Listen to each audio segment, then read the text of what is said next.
Ash-Shahr al-Haram, le mois sacré. Le mois sacré au singulier, tiens, je pensais que c'était toujours au pluriel. Allons voir ce que nous en dit le Coran.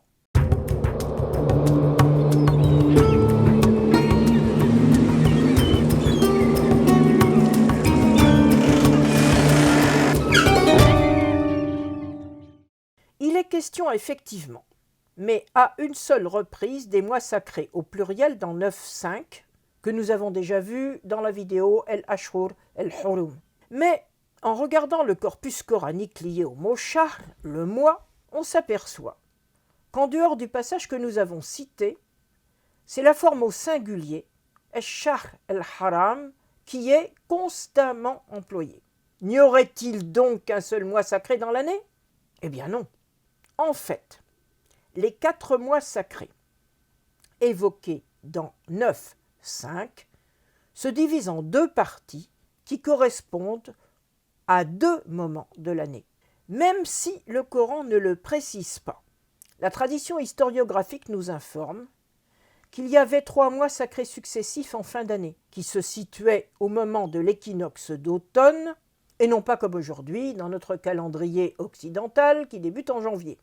Les 3 mois successifs étaient le 11e, Dhul Qa'da, celui de la période des foires, le 12e, Dhul Hijja, celui du pèlerinage, et le premier mois de l'année suivante, Muharram.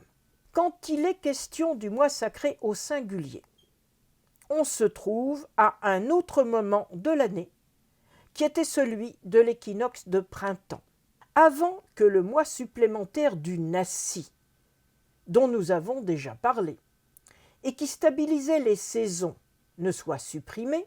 Ce mois sacré, isolé des autres, était le 7e de l'année, celui de Rajab.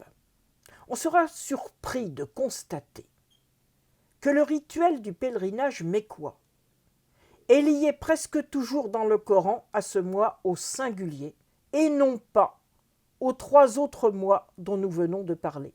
C'est le cas, par exemple, dans le passage de 5.97 où il est dit qu'Allah a placé la Kaaba, la demeure sacrée, comme lieu de station pour les hommes et le mois sacré, ajoutant que le sacrifice dont nous parlerons dans une prochaine vidéo aura lieu durant ce mois sacré au singulier.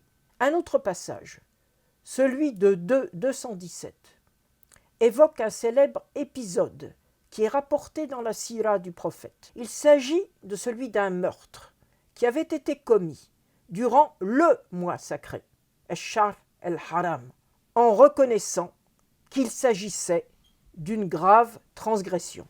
Il t'interroge sur le mois sacré et sur le combat qui a eu lieu durant ce mois avec mort d'homme. Réponds-leur, combattre durant ce mois est chose grave.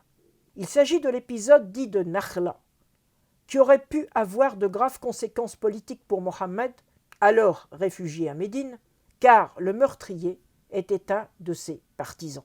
Mais la victoire inespérée de Badr, évoquée dans 3.123, Allah vous a porté secours à Badr alors que vous étiez en mauvaise posture, a mis fin à la polémique. Ces différents éléments ne peuvent que nous amener à conclure qu'il y a eu sans doute pendant la période prophétique un pèlerinage de printemps qui était spécifique aux Mécois dans l'enceinte de leur cité et un autre pèlerinage, extérieur cette fois, qui était lié au site de Arafat, évoqué une seule fois dans 2.198, lorsque vous dévalez de Arafat.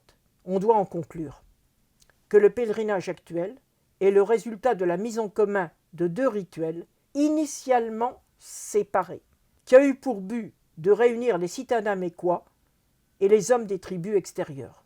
Cela nous montre que, comme dans d'autres religions, que les rituels ont pu évoluer en fonction de différentes circonstances historiques. À très bientôt.